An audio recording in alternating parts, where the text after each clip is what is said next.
Poetry का paper adopt का जो अटेम्प्ट है आपने करना कैसे है, अब इसको थोड़ा सा देख लेते हैं।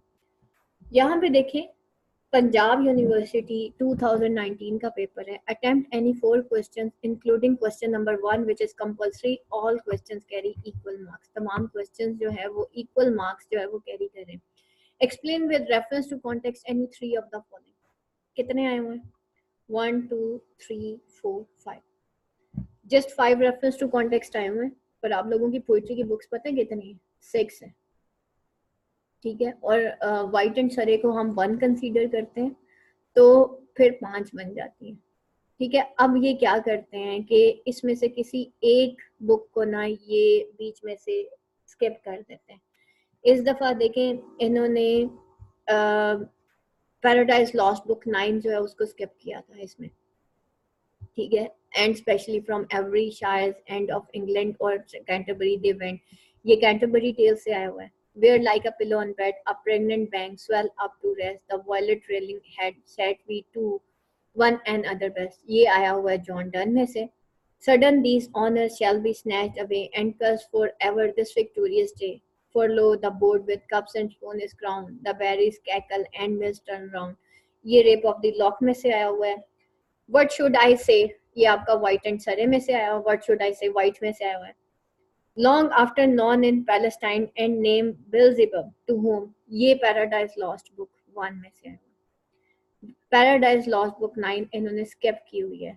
अदरवाइज क्या होता है, अगर पैराडाइज लॉस्ट बुक, अब इन्होंने इस दफा बुक 9 स्किप की थी ना, अब नेक्स्ट टाइम बुक 1 और बुक 9 दोनों में से एक एक आएगा और ये बाकी 4 में से एक बुक स्किप कर देंगे। इस वजह से आप लोगों को 4 बुक्स का टेक्स्ट पढ़ाया जाता है।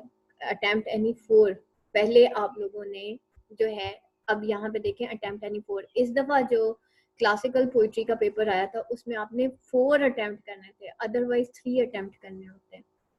तो आपने 5 में से एनी 4 अटेम्प्ट करने होते हैं और that is the compulsory question. इस वजह से आपको कहा जाता है कि बेटा जब आप टेक्स्ट पढ़ोगे तो आपने पूरे का पूरा पढ़ना है, उसमें कोई भी छुट्टी नहीं है टेक्स्ट की कि जी आप इम्पोर्टेंट कर लें और फिर बाकी ना करें, क्योंकि टेक्स्ट जो है वो बुक टू बुक और टेक्स्ट टू टेक्स्ट वो चेंज होता है, क्योंकि ये ट्रांसलेशन है, ये ओरिजिनल टेक्स्ट नहीं है। कंपल्सरी होता है और बाकी जो क्वेश्चंस है उसमें से आपने एनी 3 करने होते हैं क्वेश्चंस।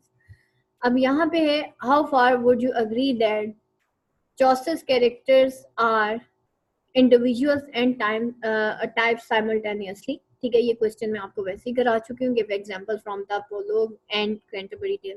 उसके बाद है, how far would you agree that Milton was with the devil's party without knowing it. इस दफा जो मैंने आपको असाइनमेंट दी थी वो यही थी कि मिल्टन जो है वो बिलोंग करता है डेविल पार्टी से विदाउट नोइंग इट।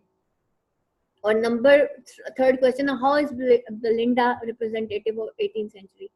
अभी तक देखें, ये अभी rape of the lock last book है जो मैंने आपको करवानी है। What John Donne has tried to convey through his divine poetry, अपनी डिवाइन पोइट्री के थ्रू वो क्या कन्वे करना चाहता था। 2 तरह की पोइट्रीज जॉन डन ने लिखी हैं, एक लव पोइट्री और दूसरी डिवाइन पोइट्री, तो ये उस डिवाइन पोइट्री की बात कर रहा है। उसके बाद discuss contribution of Surrey and Wyatt to English sonnet. इस दफा मैंने जो असाइनमेंट दी थी वो यही थी। तो अब आप लोगों को अंदाजा हो रहा होगा कि अगर आप रेप ऑफ द लॉक नहीं भी करते तो तब भी आप ये देखिए क्वेश्चन नंबर 1 आपका सॉल्व हो रहा है, 2 हो रहा है और कंट्रीब्यूशन ऑफ वाइट एंड सरे 3rd हो रहा है। फिर critically examine the following. Temptation scene in book 9 Paradise Lost, temptation scene हमने कर लिया था, ये भी मैंने आपको असाइनमेंट दी है। Canto 1 in rape of the lock, ठीक है। Canto 1 in rape of the lock, उस पर आपने जो है लिखना है और उसमें सारा बेलिंडा का कैरेक्टर है। कैंटो 1 में सारा डिस्क्रिप्शन ऑफ बेलिंडा है, तो वो जो है आप लोगों ने बेलिंडा का अभी हम स्टार्ट करेंगे। दैट इज वेरी, मतलब बहुत कम, इसका टेक्स्ट बहुत मजे का है रेप ऑफ द लॉक का, और आपको ओवरऑल बाकी क्लासिकल पोइट्री से rape of the lock easy लगेगी। तो अभी तक जो है आप ये देखें कि आपका पेपर जितना मैंने आपको पढ़ा दिया, अगर आप 3 बुक्स अच्छे तरीके से कर लेते हैं, क्वेश्चंस आंसर की बात कर रहे हैं, नॉट टेक्स्ट, ठीक है। टेक्स्ट आपका 4 बुक से ही आप लोग करेंगे, लेकिन अगर आप 3 बुक्स अच्छे तरीके से कर लेते हैं तो आपका ये पेपर सॉल्व हो जाता है, ठीक है। आज से 2 साल पहले जो स्टूडेंट 3 बुक्स अच्छे तरीके से कर लेते थे उनका पेपर सॉल्व हो जाता था, लेकिन अब इन्होंने क्या किया है कि ये एक टेक्स्ट स्किप कर देते हैं, हमें 4 टेक्स्ट करवाने पड़ते हैं। ठीक है, तो दैट इज द रीजन के अब थोड़ा सा पैटर्न इन्होंने और टफ कर दिया, इस वजह से हमें इसको देखना पड़ता है। उसके attempt any 4 questions including question number 1 which is compulsory, all questions carry equal marks, explain with reference to context any 3 of the following। यहाँ पे 3 आए हुए हैं, लेकिन 2019 के पेपर में इन्होंने 4 रेफरेंस टू कॉन्टेक्स्ट दे दिए थे। अब आप लोगों को वो 4 के 4 करने थे, 5 में से सिर्फ एक चॉइस थी स्टूडेंट्स के पास। अब यहाँ पे भी 5 ही हैं, लेकिन इसमें से 3 देने। 2018 सप्ली में, लेकिन 2019 एनुअल में इन्होंने 4 रेफरेंस टू कॉन्टेक्ट दिए थे। इसलिए बेटा ये ख्याल कीजिएगा कि कुछ भी हो सकता है वहां जाके। तो 3 आए या 4 आए, आपने उसी सूरत में करना। The long love that in my thought I harbour, बताएं क्लास। अब आप बताएं टेक्स्ट कहाँ से है। वो जो है एंड हो गया। Any question